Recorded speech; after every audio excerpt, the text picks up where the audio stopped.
Estamos en la novena entrega de esta serie de estudios bíblicos cuyo título es Dios, los cielos y la civilización humana. En el estudio anterior hemos abordado la reconstitución por parte de Dios de la faz de la tierra y la creación de su obra magnífica, el ser humano, con elementos físicos comunes con el suelo, al igual que las demás criaturas físicas que habitan la tierra, pero con un elemento espiritual que los separa, que nos separa de cualquier otra criatura física y lo acerca y nos acerca a la naturaleza de Dios, es decir, el espíritu del hombre, su intelecto, su capacidad de discernir entre el bien y el mal y escoger entre ambos. Hoy veremos un poco más de esa magnífica creación que no puede desarrollarse por sí sola, pues a lo largo de la vida necesitamos de otros seres humanos para desarrollarnos y necesitamos el Espíritu de Dios para ser parte de la familia de Dios y alcanzar la vida eterna. Y Pablo escribió una gran verdad sobre el orden del desarrollo del ser humano, que ya lo hemos leído en estudios anteriores, que dice 1 Corintios capítulo 15, versículo 46, mas lo espiritual no es primero, sino lo animal, lo físico, luego el espiritual. En pocas palabras, lo espiritual introducido dentro del hombre, el espíritu del hombre, tiene el propósito de aprender todo lo referente a lo físico a través de los 5 sentidos, el ojo, la boca, la nariz, el oído, el tacto. Y es en este mundo físico que Dios introdujo los elementos para que el hombre tenga la capacidad de entender lo espiritual, pero con un 6º sentido que tiene que adquirirlo, desearlo, que es el Espíritu de Dios. Es a través de los grupos colectivos físicos, familia, escuela, trabajo, iglesia, que el hombre aprende a desarrollarse en sociedad, y a través de la esposa y el esposo aprende a vivir en una relación mucho más personal que genera por la descendencia a más grupos sociales. Hablando de los hijos, toda esa experiencia prepara al ser humano para vivir en un futuro cercano en el reino de Dios, como miembro de su familia divina. Por lo tanto, en el estudio de hoy abordaremos esos 2 aspectos, físico y espiritual, que completa al hombre, al ser humano, para alcanzar el gran galardón de la vida eterna. Entonces, retomando el 6º día de la recreación y restauración de la tierra y su entorno, empezaremos con uno de los textos más importantes que tiene que ver con la creación del ser humano. Está en Génesis capítulo 1, versículo 27. Y creó Dios al hombre a su imagen. A imagen de Dios lo creó. Varón y hembra los creó.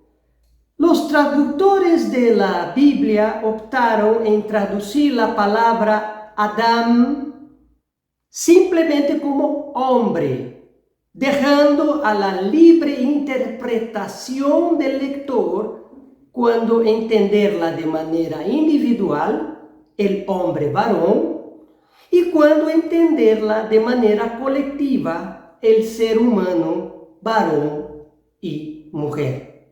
De hecho, ese término Adán es muy recurrente en el Antiguo Testamento y el diccionario de James Strong lo indica que se refiere al hombre, individuo masculino o ser humano, es decir, humanidad, la designación de la especie humana, hombre y mujer. Vamos a la Biblia de Jerusalén, tercera edición del año 2001, que es una Biblia más erudita, que lo traduce Génesis capítulo 1, versículo 27 de la siguiente manera. Creó, pues, Dios al ser humano a imagen suya, a imagen de Dios lo creó, macho y hembra los creó. Y a partir de entonces sigue la colectividad humana en el versículo siguiente, el versículo 28, que dice, Génesis 1:28, y los bendijo Dios, y les dijo, fructificad y multiplicaos, llenad la tierra, sojuzgadla, y señoread en los peces del mar, en las aves de los cielos y en todas las bestias que se mueven sobre la tierra. La gran verdad oculta para los ojos que no quieren ver es que Dios no creó al hombre varón en el sexto día, sino que Dios creó la familia humana en el sexto día. Una colectividad, porque Dios es una colectividad. Dios refleja en su creación, hombre y mujer, su colectividad como Elohim, como divinidad, un sustantivo colectivo. Me permitan utilizar nuevamente la Biblia de Jerusalén para leer un versículo más, aunque pueden leer lo mismo, una traducción muy similar en la nueva versión internacional de la Biblia, que creo que tiene más accesibilidad de ustedes. Vamos a leer un texto más, un texto que también es muy conocido, pero que muchos se niegan a dar su verdadero sentido.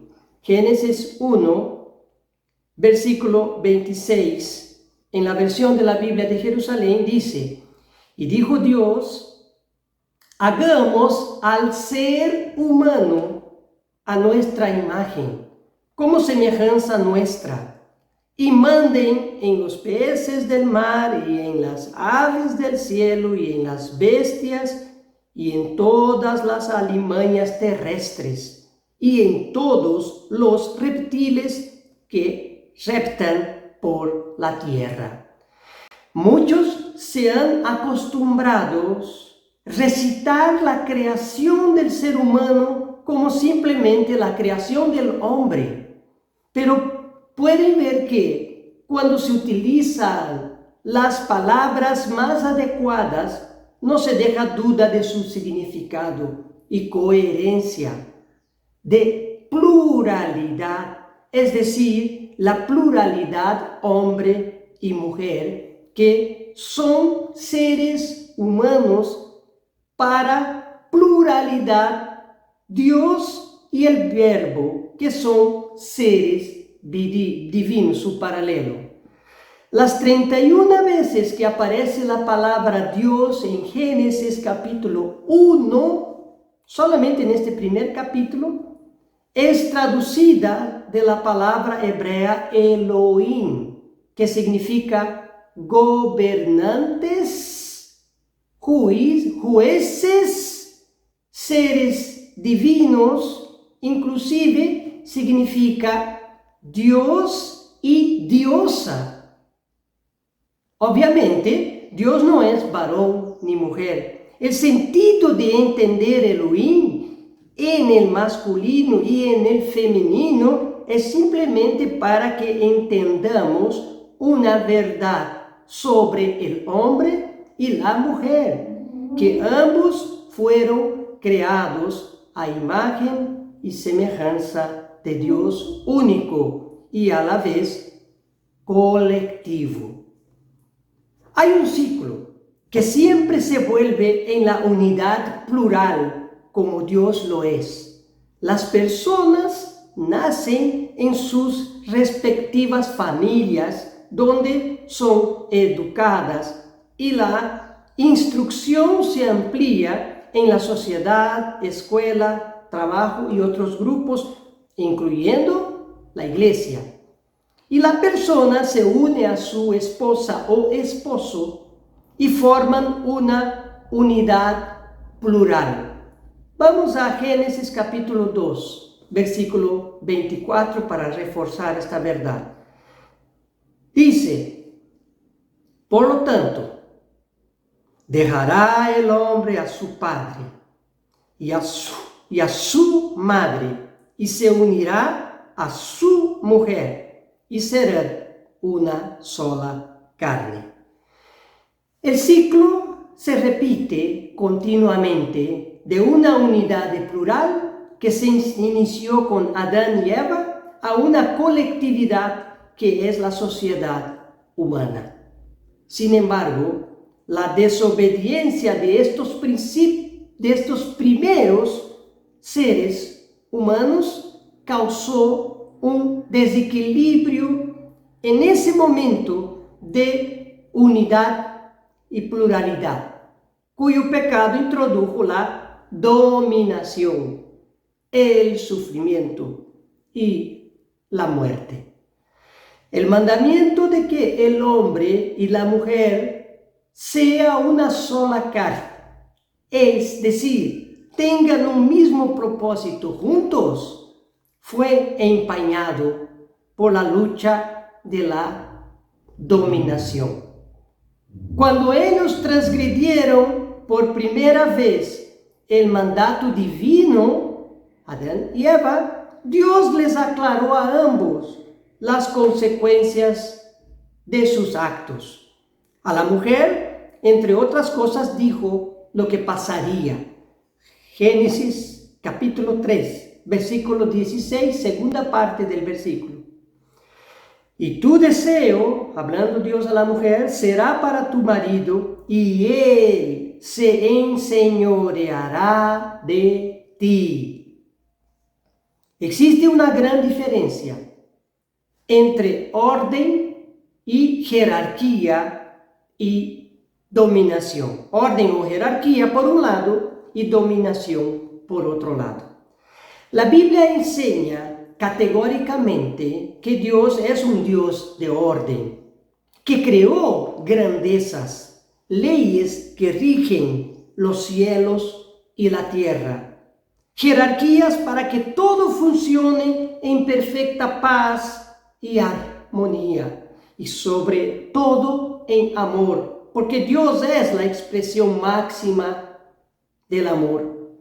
De hecho, la pugna provocada por Satanás en el seno de la familia humana, cuya la base es el hombre, y la mujer, que deberían unirse formando una sola carne, fue esa base justamente orquestado para quebrar, por Satanás, para quebrar esa armonía que es la base del reino venidero de Dios. El modelo competitivo introducido en la naturaleza por los ángeles caídos en el mundo preadámico se extendió a la primera pareja de seres humanos. El varón se enseñorearía, dominaría a la mujer. Ese modelo competitivo que contaminó a la sociedad humana es totalmente contrario al mensaje de Dios hacia la humanidad. Jesús en cierta ocasión dijo a sus discípulos, Mateo capítulo 20, versículo 25, entonces Jesús, llamándolos, dijo, ¿sabéis que los gobernantes de las naciones se enseñorean de ellas y los que son grandes ejercen sobre ellas potestad? Eso es un hecho introducido por Satanás en la sociedad humana al inducir a la primera pareja al error. Pero el mensaje de Dios, por medio de los profetas y por medio de los ministros de la iglesia, es lo que dijo Jesús en Mateo capítulo 20, versículo 26. Mas entre vosotros no será así, sino que el que quiera hacerse grande entre vosotros será vuestro servidor. Los miembros de la iglesia somos llamados para no reproducir el camino de Satanás, incluyendo la dominación hacia la mujer. Pues si la iglesia no la rompe en su medio, no alcanzará el reino de Dios. Por ello, el mensaje de los apóstoles fue y son contundentes cuando se habla de una jerarquía de orden, no de dominación, de orden en la iglesia, basado en el amor entre sus miembros. Efesios, vamos a leer algunos versículos del capítulo 5, de los versículos 23 al 26. Efesios 5, 23 dice, porque el marido es cabeza de la mujer, así como Cristo es cabeza de la iglesia, la cual es su cuerpo, y Él es su Salvador. 24. Así que, como la iglesia está sujeta a Cristo, así también las casadas lo estén a sus maridos en todo. Versículo 25, maridos, amad a vuestras mujeres, así como Cristo amó a la iglesia y se entregó a sí mismo por ella. Versículo 26, para santificarla, habiéndola purificado en el lavamiento del agua por la palabra. Así como el verbo que estaba con Dios y era Dios, se convirtió en Jesús y se sujetó a Dios el Padre para cumplir la misión de salvar al ser humano de la muerte eterna. Dios nos enseña esa misma sujeción en amor, en el seno de una pareja cristiana. Cristo está en ambos los miembros de una pareja y ambos le representan. El hombre es la cabeza de la familia como Cristo es la cabeza de la iglesia. Y la mujer se sujeta en amor a su marido tal como Cristo se sujetó a Dios el Padre también en amor. Estamos hablando de una relación de amor, de respeto, de consideración. Dios nos enseña en la relación con nuestra pareja la misma relación que tiene entre Dios y el Verbo. Como completa el apóstol Pablo, unos versículos más adelante de lo que acabamos de leer, dice Efesios ahora, en el mismo capítulo 5, ahora el versículo 31. Por esto dejará el hombre a su padre y a su madre y se unirá a su mujer, y los dos serán una sola carne. Lo mismo que dijo Jesús en relación a Dios el Padre, allá en Juan capítulo 10, versículo 30, su paralelo, Jesús dijo: yo y el Padre, uno somos. Dios se reflejó a sí mismo al crear una pluralidad, es decir, la primera pareja de seres humanos. Y Dios creó una jerarquía para que todo funcione de manera armoniosa y en unidad. Sin embargo, la competitividad, ajena al diseño perfecto de Dios, será banida en el fin de este sistema de Satanás. El enseñoreamiento o dominio llegará entonces a su fin. 1 Corintios capítulo 15, 24 es el que dice: luego el fin, cuando entregue el reino al Dios y Padre, cuando haya suprimido todo dominio, toda autoridad y potencia. Se refiere al dominio, autoridad y potencia humana y potencia demoníaca, cosas malas. Volviendo al principio, Dios dijo a Adán en Génesis capítulo 2, versículo 18, y dijo el Señor: no es bueno que el hombre esté solo, le haré ayuda idónea para él. La palabra ayudante ha perdido hace mucho tiempo su real significado en Génesis capítulo 2, versículo 18, con referencia a la mujer. Por ello, la sociedad en general reduce el rol de la mujer simplemente como sirvientas domésticas, una definición machista, destructiva y pero demasiado lejos de la verdad de Dios. En los diferentes idiomas, la palabra ayuda tiene una amplia gama de significados. En hebreo, que es lo que nos interesa ahora, la palabra viene de eser, y esta es una palabra que siempre y que solamente es usada en el Antiguo Testamento en el contexto de asistencia de vital importancia y de gran alcance, fuerza y fortaleza. La señora Margaret Movesco, en su página de internet, define esa palabra de acuerdo a lo que dice el señor R. David Friedman, que explica que la palabra eser, del griego eser, es una combinación de dos raíces que significan rescatar, salvar, por un lado, y significa fuerza o resistencia, por otro lado. El más grande ejemplo de la palabra eser, traducida como ayuda, es la personalidad de nuestro gran Dios.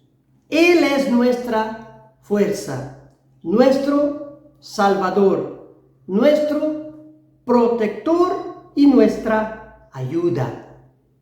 Y eser fue y es la palabra escogida por Dios para describir a la primera mujer. Eva es alguien que prevería una valuable y vital fuerza y asistencia para Adán. Y la otra palabra usada aquí en este texto que hemos leído es la palabra neget, traducido como idónea. Estamos hablando de las palabras ayuda idónea. Ahora la palabra idónea, que viene de neget, del hebreo neget, cuyo significado se expresa en igualdad. Enfrente o delante de alguien, también es una de las traducciones de Negev. Las dos palabras juntas, eser Negev, ayuda idónea, indica que Eva fue designada a ser una compañera como Adán. En su creación no hay ningún sentido, implicación o insinuación de subordinación expresado. Eser Kenegdo, ayuda idónea, es usada con referencia a Eva sin ningún tipo de límites pretéritos. Calificaciones estrechas o restricciones culturales cuidadosamente calculadas. Desafortunadamente, demasiadas personas simplemente han asumido que el rol de una mujer era ser servil. Estas personas han leído Génesis capítulo 2 con una noción muy estrecha y preconcebida y no han visto las maravillosas expresiones de igualdad, afinidad y unidad contenidas en ese versículo. Dios empieza a demostrar la importancia de la mujer luego en la ausencia de ella. Puso Dios a los animales en presencia de Adán antes de crear la mujer para que él pusiera sus nombres. Dice Génesis capítulo 2, versículo 20, y el hombre puso nombre a todo ganado y a las aves del cielo y a toda bestia del campo. Mas para Adán no se encontró una ayuda que fuera idónea para él. Los animales desfilaron en parejas y como parte de su aprendizaje, Adán se dio cuenta que no había otro ser igual a él. Génesis capítulo 2, ahora versículos 18 en adelante dice, Génesis 2, 18, y el Señor Dios dijo, no es bueno que el hombre esté solo. Le haré una ayuda idónea. Versículo 21. Entonces el Señor Dios hizo caer un sueño profundo sobre el hombre y éste se durmió. Y Dios tomó una de sus costillas y cerró la carne en ese lugar. Versículo 22. Y de la costilla que el Señor Dios había tomado del hombre, formó una mujer y la trajo al hombre. Esta vez, Dios no formó la mujer del barro de la tierra, sino que la formó de un elemento orgánico extraído del propio Adán. Eva era parte de Adán, no era una criatura formada por separado, sino creada del mismo Adán. Génesis capítulo 2, ahora, versículo 23. Y el hombre dijo, esta es ahora hueso de mis huesos y carne de mi carne. Ella será llamada mujer porque del hombre fue tomada. Adán se identificó con Eva y la trató como su igual. Dios hizo de esa manera para que el hombre entendiera la necesidad de compartir y complementarse como pareja. Versículo 24 de Génesis capítulo 2. Por tanto el hombre dejará a su padre y a su madre y se unirá a su mujer y serán una sola carne. Así como jamás Dios existió solo, siempre hubo lo que conocemos como Dios Padre y el Verbo, Dios le transmitió a la primera pareja la importancia de interactuarse juntos para que en un futuro pudieran ser parte de la familia de Dios sin ningún tipo de egoísmo. Génesis capítulo 1, versículo 28 dice: y los bendijo Dios y les dijo: sed fecundos y multiplicaos y llenad la tierra y sojuzgadla. Ejerced dominio sobre los peces del mar, sobre las aves del cielo y sobre todo ser viviente que se mueve sobre la tierra. Dios bendijo a la primera pareja para que sean fecundos, para que se multipliquen, para que llenen la tierra y ejerzan dominio sobre todos los demás seres vivos en la tierra. Dios le instruyó a la primera pareja gobernar a la tierra que se encontraba bajo el dominio de Lucifer y sus ángeles. No existe superioridad ni inferioridad en el género humano. Hombre y mujer fueron creados en igual, aunque ligeramente distintos. Los principios de Dios son muy claros sobre la complementariedad. Hombres y mujeres se complementan y dan el sentido de ser una familia, uniéndose en matrimonio para ser, como dice el texto, una sola carne. Pero las personas que contraen matrimonio nunca llegan a ser literalmente una sola carne. No estamos hablando de lo literal, sino estamos hablando aquí que Dios está yendo más allá de lo físico. No se refiere a lo físico, se refiere a lo espiritual. Sin embargo, hay algo importante que resulta de la unión de una pareja, que es la reproducción que garantiza la continuidad de la vida. Hombre y mujer físicamente no serán una sola carne, sino que generarán un ser humano que se compone literalmente y físicamente de 50% del padre y 50% de la madre. Es en la descendencia de una pareja que se cumple la expresión una sola carne. ¿Y quién, sino Dios, pudo saberlo hace 3.400 años atrás, cuando inspiró a Moisés a escribirlo?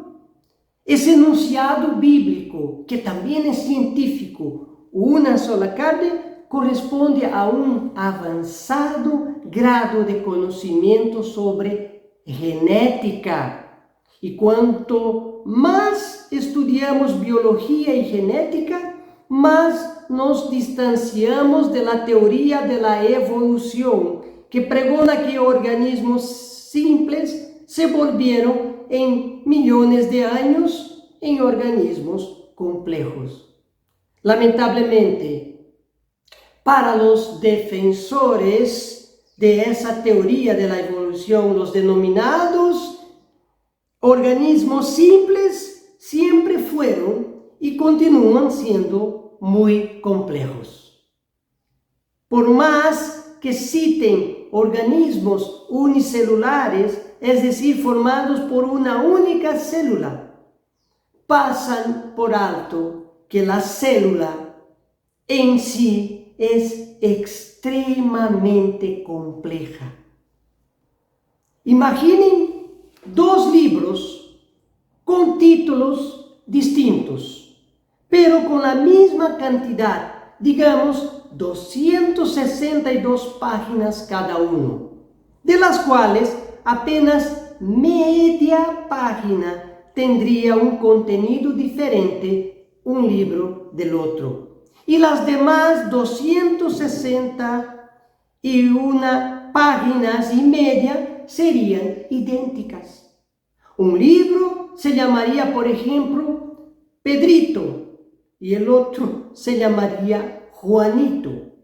Lo que me voy es que los seres humanos, desde un punto de vista puramente físico, somos 99,9% iguales unos a los otros.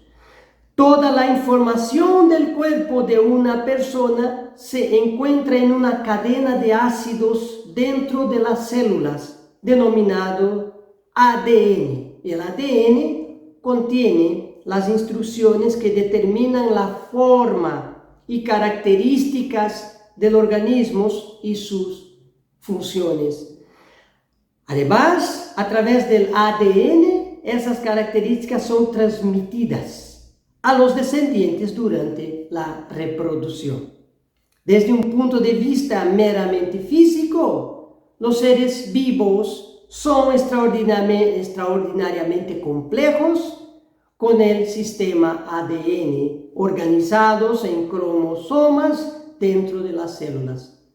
Tenemos los seres humanos 23 pares de cromosomas, un par heredado del padre y otro par heredado de la madre. Sin embargo, resumiendo tremenda complejidad, apenas 0,1% de la secuencia del ADN es lo que marca la diferencia física entre una persona y otra. Hasta acá vemos cómo progresivamente Dios va completando su creación maestra. Creó a Adán del barro de la tierra y lo proporcionó un espíritu para que pudiera ser consciente y elegir el camino de Dios. Sobre esa cuestión del espíritu hay que acordar del anterior estudio que esa es la verdadera diferencia, más que el cuerpo físico, entre una persona y otra. Luego de él, formó entonces, de haber formado a Adán, Dios formó a la mujer su ayuda idónea. Y ahora pasaremos entonces a analizar un elemento más que faltaba, que le falta al ser humano para que éste esté completo. Es decir, estamos hablando del Espíritu de Dios en el hombre. A pesar de lo complejo y armonioso que es el cuerpo físico, con una mente espiritual y una fuente de energía que permite que ambos elementos, cuerpo y mente, funcionen, y eso hemos estudiado en el anterior estudio bíblico, el ser humano solamente con esos tres elementos está incompleto. Mismo que esté en pareja, hombre y mujer, aún les falta una cosa más.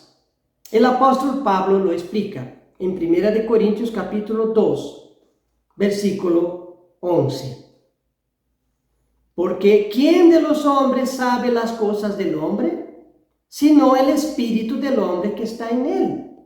Entonces, a pesar de la gigantesca diferencia entre los seres humanos y los animales, los seres humanos con nuestro intelecto somos demasiados.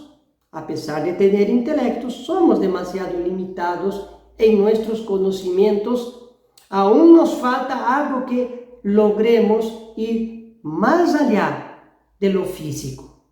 Y aquí Pablo explica, al concluir el versículo 11 que estamos leyendo de 1 Corintios 2, así tampoco nadie conoce las cosas de Dios, sino el Espíritu de Dios.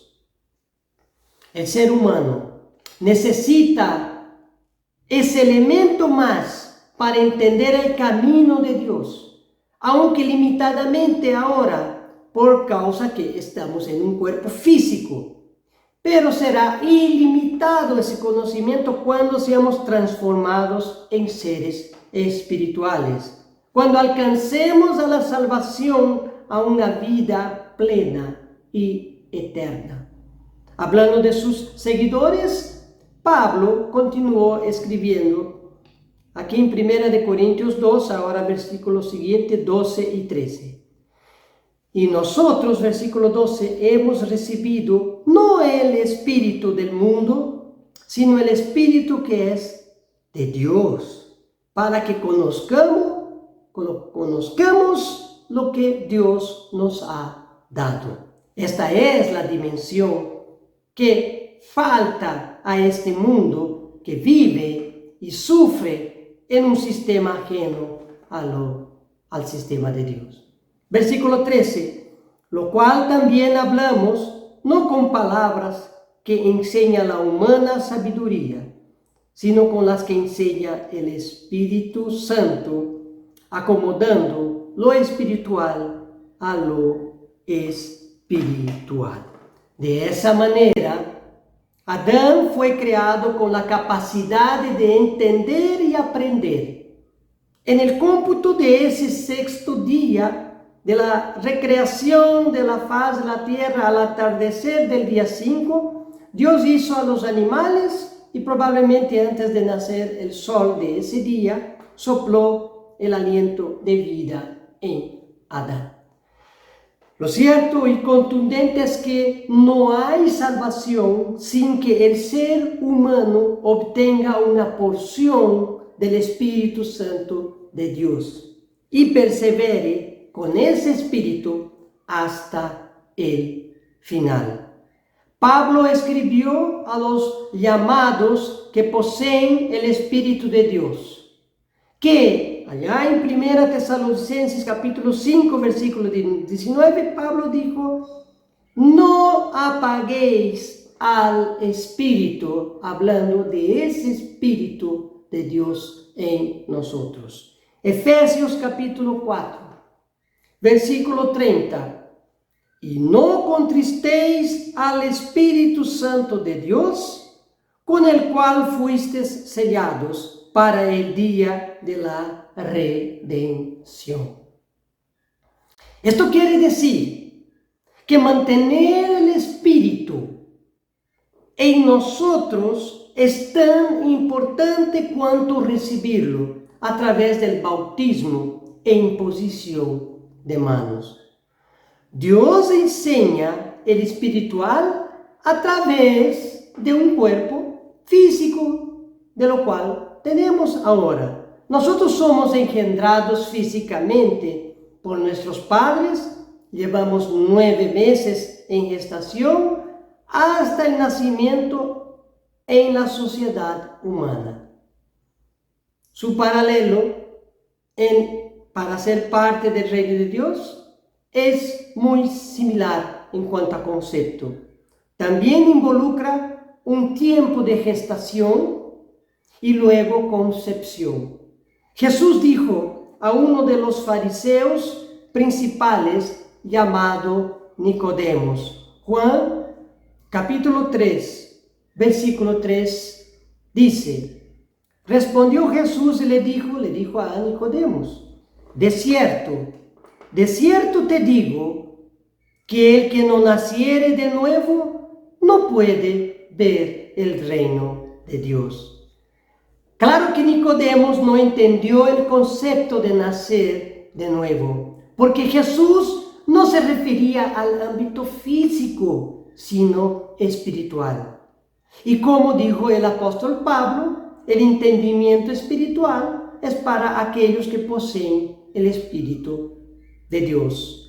Así, para ser más claro, Jesús explicó allá en Juan capítulo 3, versículo 5, dice lo siguiente, respondió Jesús, de cierto te digo que el que no naciere del agua y del Espíritu no puede entrar en el reino de Dios. El agua se refiere al bautismo y el Espíritu a la imposición de manos, que es como uno lo recibe después de bautizarse.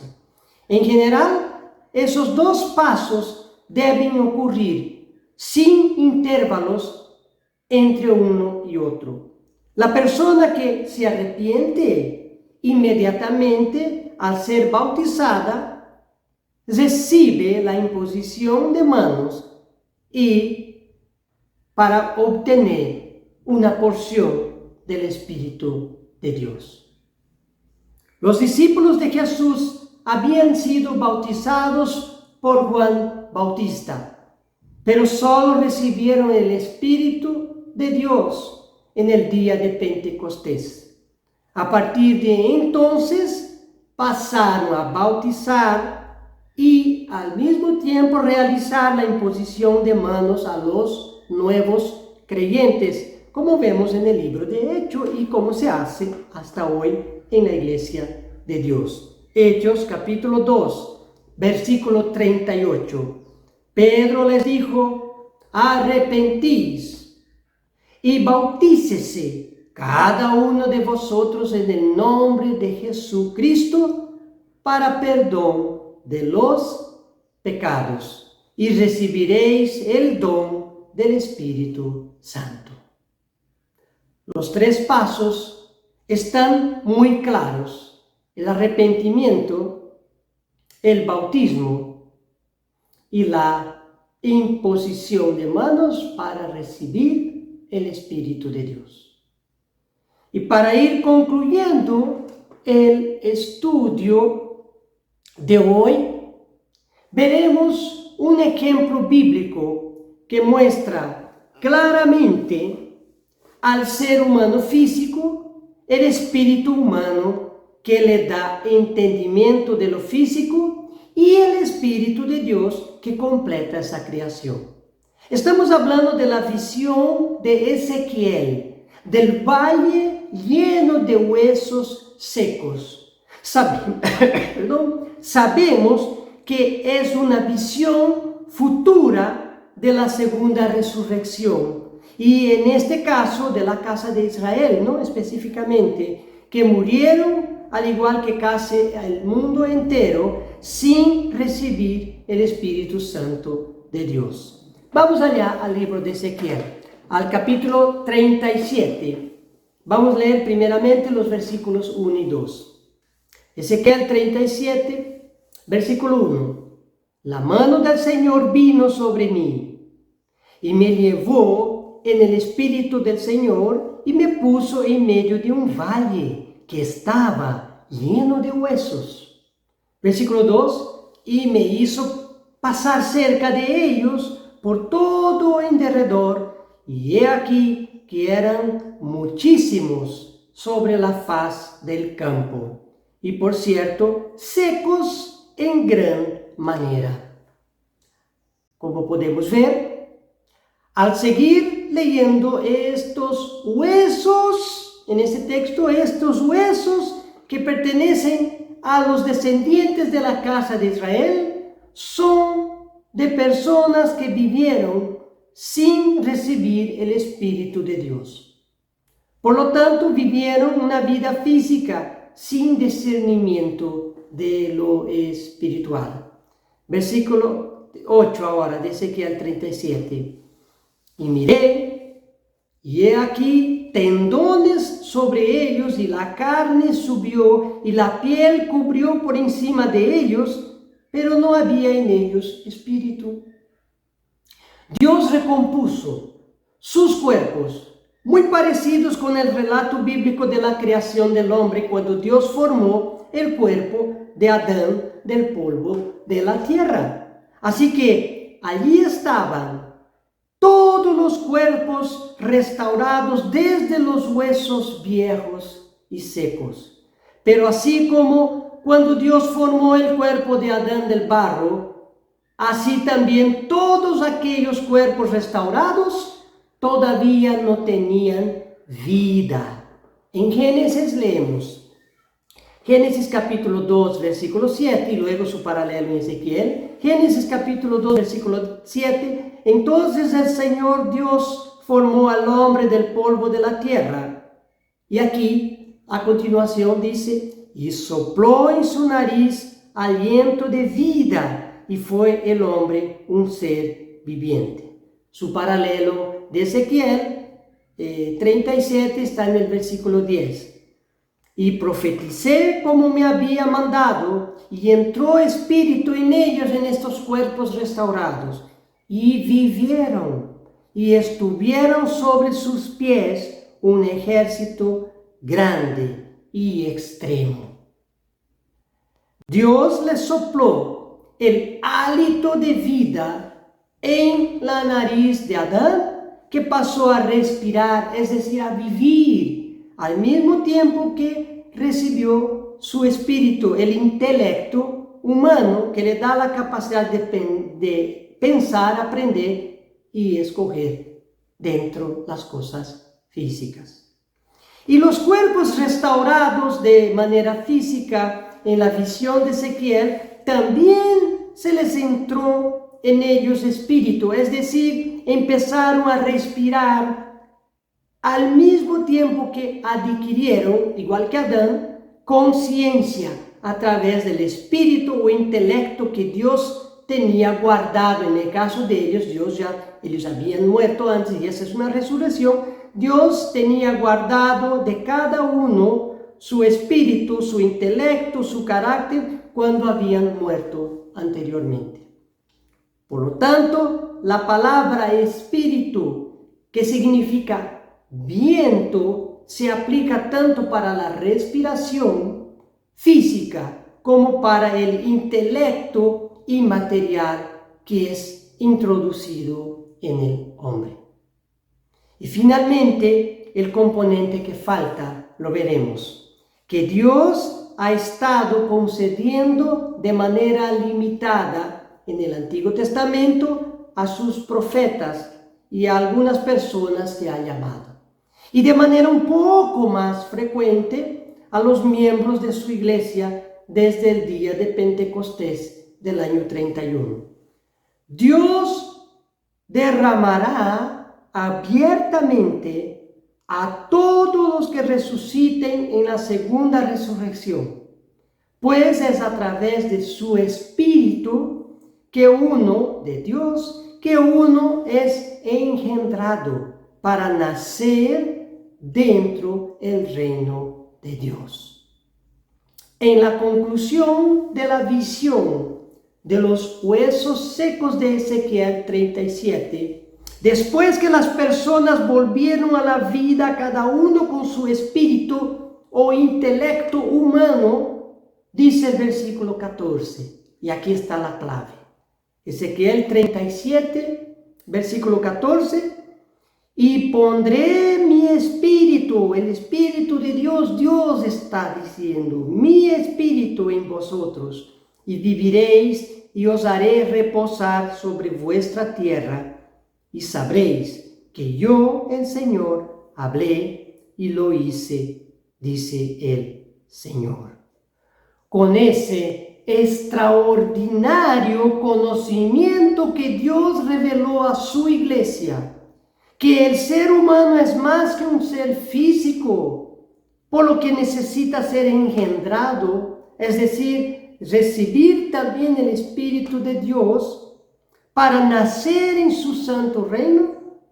De esta manera, con este conocimiento, concluimos el estudio bíblico de hoy, con ese maravilloso conocimiento que nos da esa esperanza futura cercana de podernos nacer dentro del reino venidero de Dios.